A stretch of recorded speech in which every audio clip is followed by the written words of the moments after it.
You're listening to the Diplomats podcast on Asian geopolitics. As always, I'm your host, Ankit Panda, recording from Washington, D.C. And unfortunately, on today's episode, I'm not joined by my regular co-host, Katie, but in her stead, I'm very happy to have back on the show the Diplomats editor-in-chief and resident China expert, Shannon Tiezi. Shannon, thanks for coming back on the show. Always a pleasure, Ankit, although I wish Katie could be joining us as well. That's right. Katie's not feeling great, but she will be back and ready to go, I'm sure, in a matter of days. But Shannon, I'm delighted to have you on in particular as we continue our focus here on the Asia Geopolitics podcast on the implications of the 2024 U.S. presidential election for Asia. And as I think listeners know, there is no better observer of the U.S.-China relationship and Chinese domestic politics at the Diplomat than you. And so I'm really hoping to use this episode to dig deep, given the information we have at the moment. Just so listeners know, we're recording this on November 25th, so we know a little bit about Trump's appointees, the shape of his cabinet, so on and so forth. And I think the place we'll begin today is by talking about the U.S.-China relationship under the second Trump administration.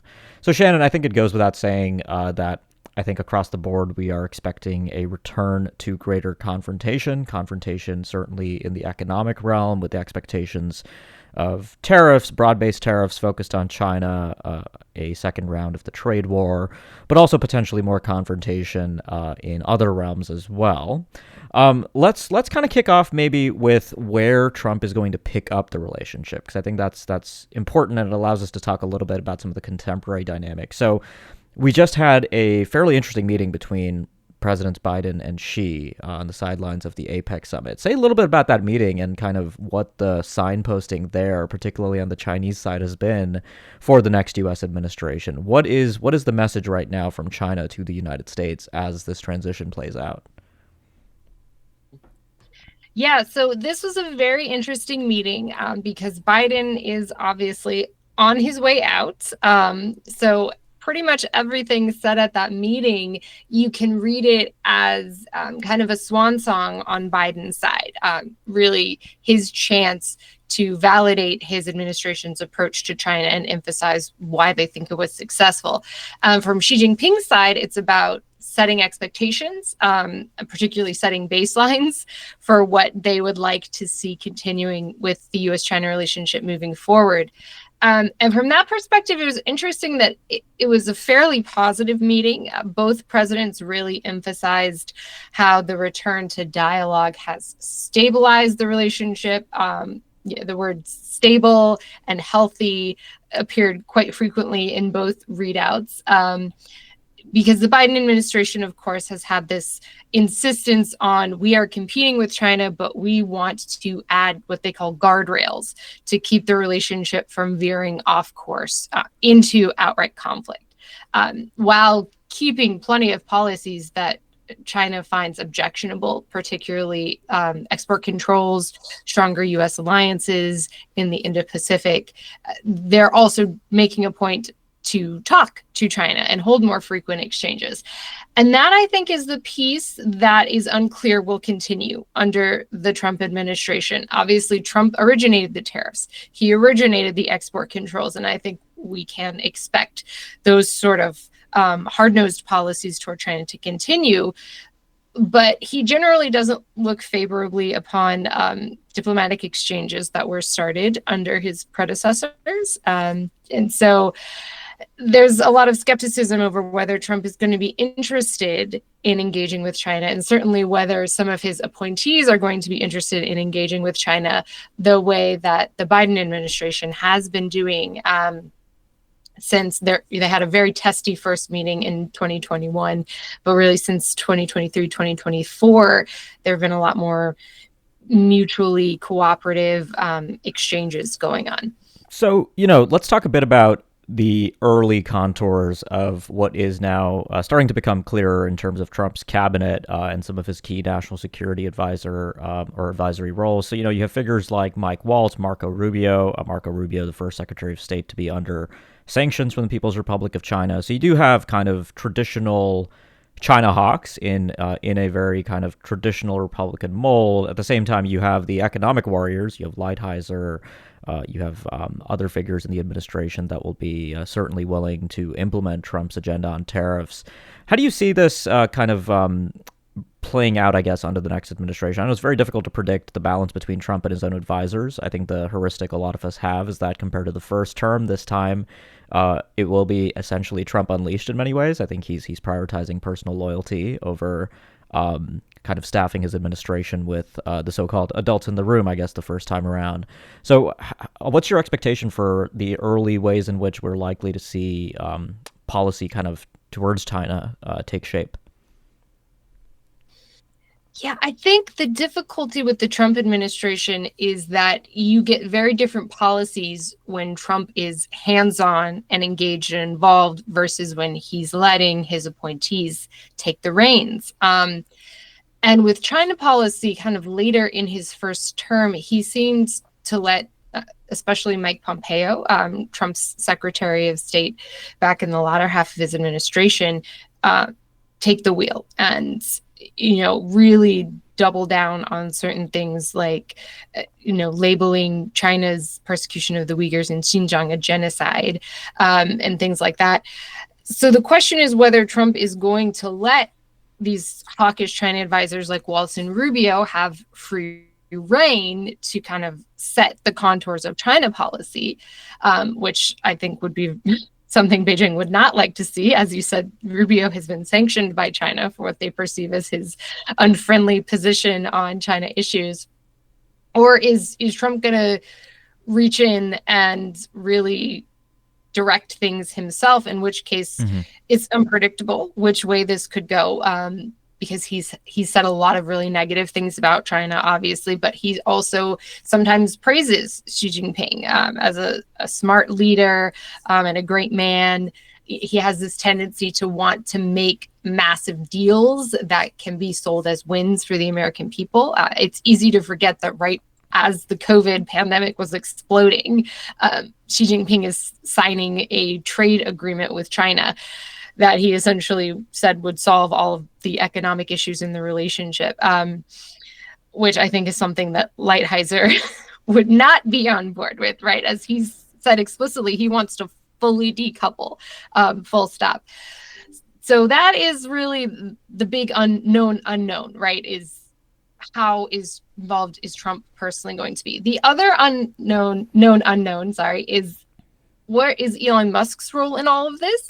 He's kind of the outlier in that you have all of these hawkish figures, and then you have Elon Musk, who has, Tesla plant in Shanghai.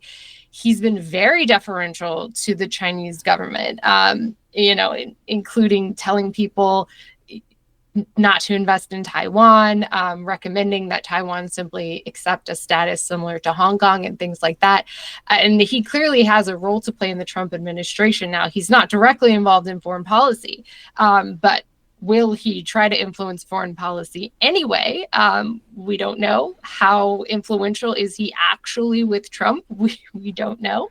And the third thing to keep in mind is that Trump's initial national security advisor, Michael Flynn, didn't even make it a month in office.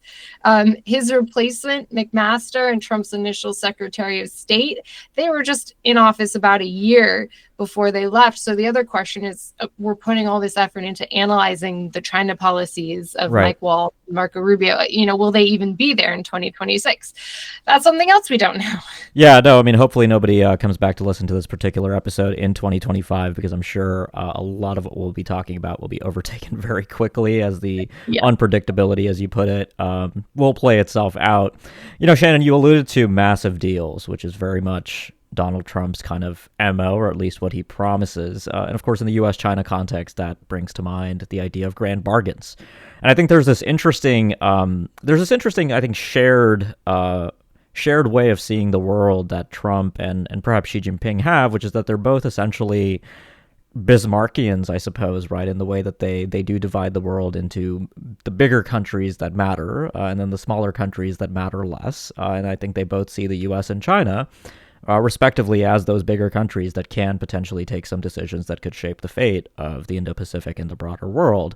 And so in this kind of, to kind of pull on that a little bit, this talk of a grand bargain that's been around in the context of U.S.-China relations for a while, I think the context in which that's starting to maybe return to the fore is, of course, in the context of Taiwan. You've already alluded to some of the, I guess, cognitive dissonance within the Trump administration, between the Rubios and the Musks and the Trumps, between all of these people on how the United States is going to navigate this with China going forward. So I'm inclined to think that we're not going to see a recompartmentalization of what used to be kind of the economic portfolio with China and then the strategic portfolio. Everything is connected. And so does that worry you when it comes to the potential for talk of a grand bargain, either over Taiwan or other core interests that the Chinese have in exchange for the U.S. potentially getting certain things on the economic file and other priorities? Yeah, I know that that has been a concern in Taiwan because certain comments that Trump has made suggest that he sees Taiwan as ultimately indefensible.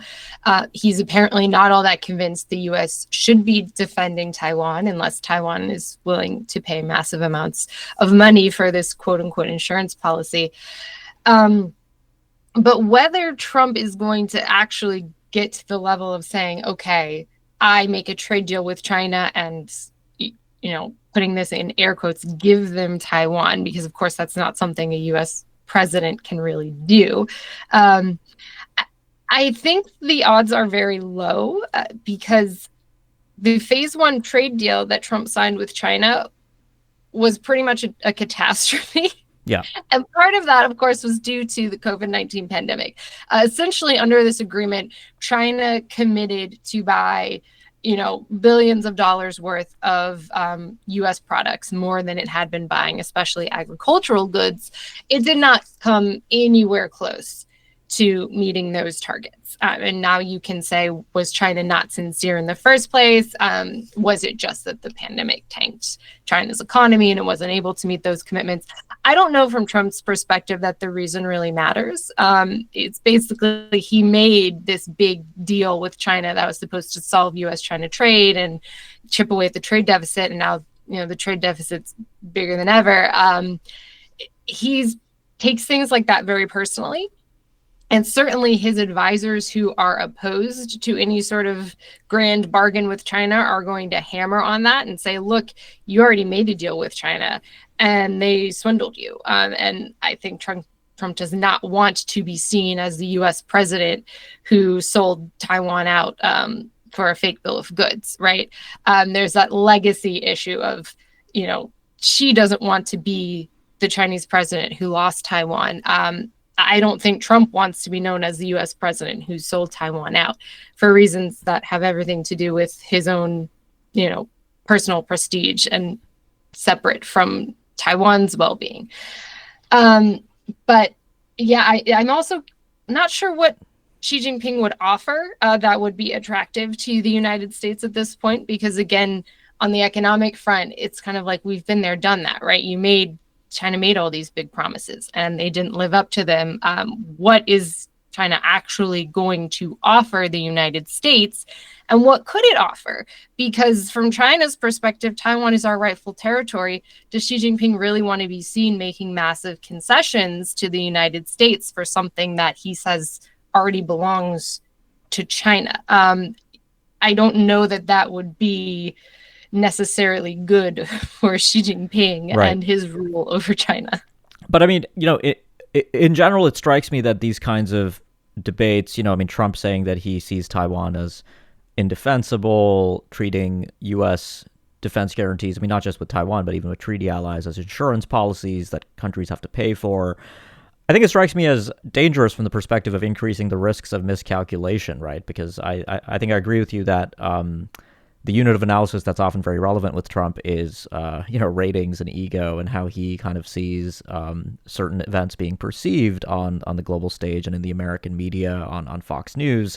And so it's easy to imagine that these kinds of statements that he makes being overinterpreted either by the Taiwanese or the Chinese and potentially leading to a place where conflicts or crises or even misunderstandings play out, and the U.S. actually turns out does want to ultimately defend Taiwan, and then you end up obviously in a pretty serious crisis.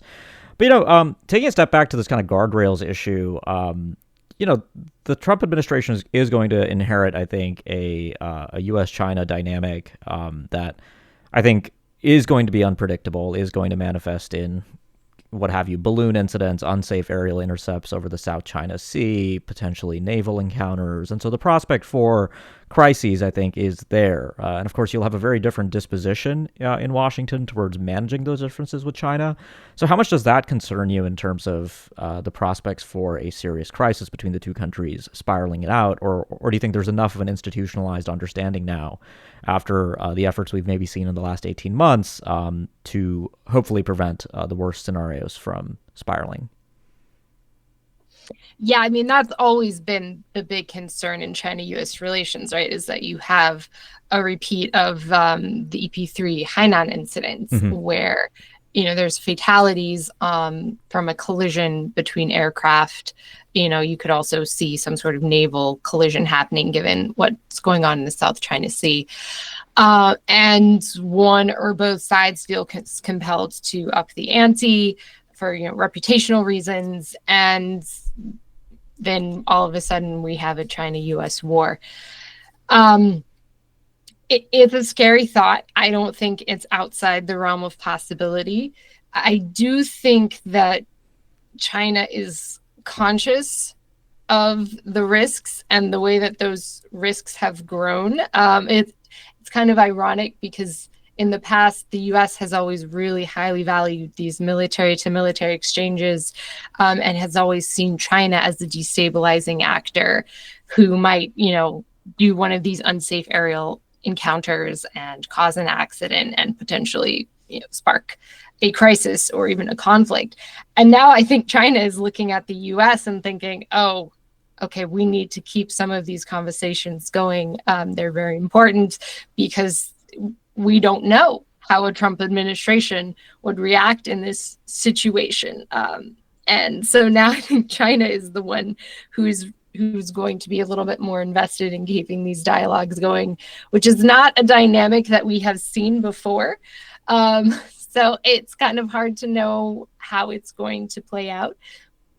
Yeah, I think that's right. I mean, it's also interesting because one of the issues I think a lot about is arms control, right? I mean, that's going to be, I think, another priority that the Trump people are probably going to pick up, and they had a very rather unsubtle approach to that with China in the first administration, with calls for trilateral arms control with the Russians, and then putting Chinese flags on tables in Vienna, and then criticizing Chinese diplomats for not showing up to a meeting that they had no intention of showing up to from the beginning. So maybe we will see some of that also play out, and that could lead to some bizarre outcomes. I mean, if there's anything with Trump, I mean, I think a few weeks before the U.S. election, on a podcast, Trump, I think, alluded to the idea of the U.S., China, and Russia giving up all of their nuclear weapons. And so I'm not saying he's going to do that. But again, I mean, the kinds of things that Trump might be willing to put on the agenda could be surprising to his own advisors, could be surprising to China. And I think the diplomacy with North Korea in the first term, I think, is, again, a good example of that, when he sort of unilaterally cancels U.S. exercises with South Korea, so on and so forth. Shannon, I want to change gears briefly to address something I know you've been thinking about a little bit as well, changing gears from China, which is India, the other giant in Asia, the country that I think is probably the Asian country that views the U.S. election outcome in fairly favorable terms and thinks that there will be significant opportunities for India. There's been obviously an interesting piece of news recently, which is this fairly incredible indictment by the U.S. Department of Justice of Gautam Adani, the extremely wealthy Indian industrialist with close links to Narendra Modi. You've been looking at this a little bit. Tell our listeners a little bit about, first of all, what exactly is being alleged here, and how you might see this affecting the U.S.-India relationship early in the next administration. Sure. So just to give some background, Adani is, I think he's India's second richest person, but incredibly wealthy, incredibly influential businessman. And there's always been this perception that he is personally close to the Modi government, even Prime Minister Narendra Modi himself.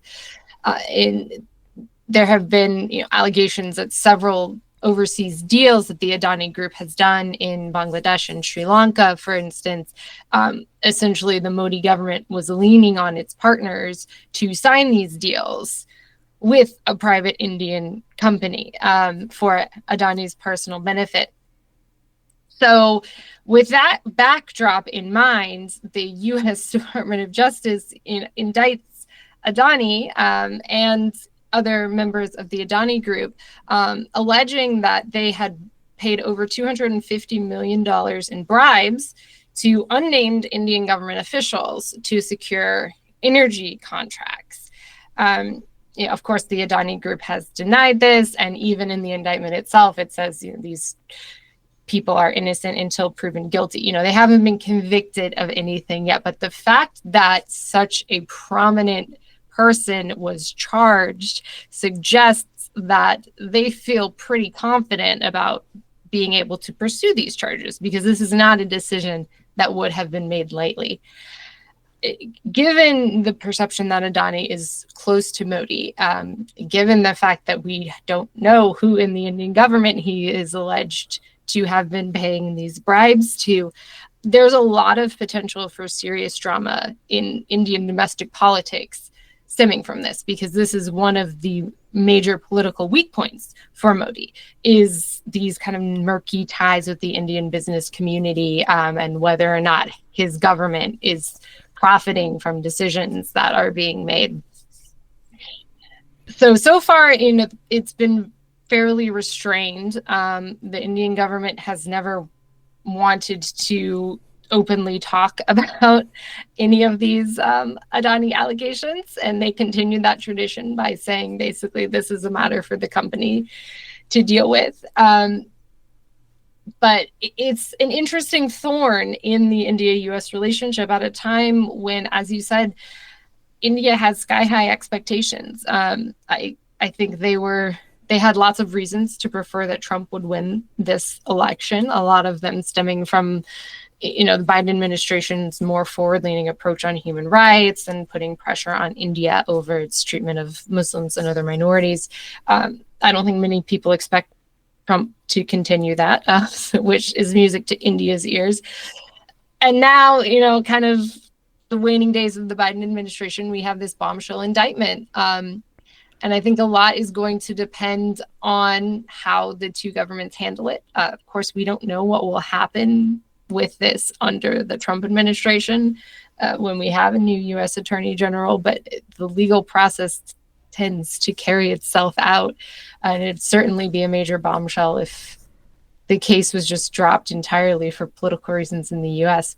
Right. I mean, it reminds me in a way of some of the early conversations after the Meng Wanzhou indictment dropped in the first Trump administration, the Huawei CFO, in the context of the U.S.-China relationship. And so this is, I think, going to be certainly something to watch early on as a bellwether. But I think, the point you made about the Indian government not commenting on this, trying to separate as much as possible the state and Adani's enterprises, I think that I see is fairly unlikely to change. And so it's entirely possible that as this sort of plays out in the background, in Indian domestic politics, in the press, that the U.S.-India relationship will probably continue to move ahead under Trump, where I think India will very much be interested in essentially pursuing a reset a bit with Washington.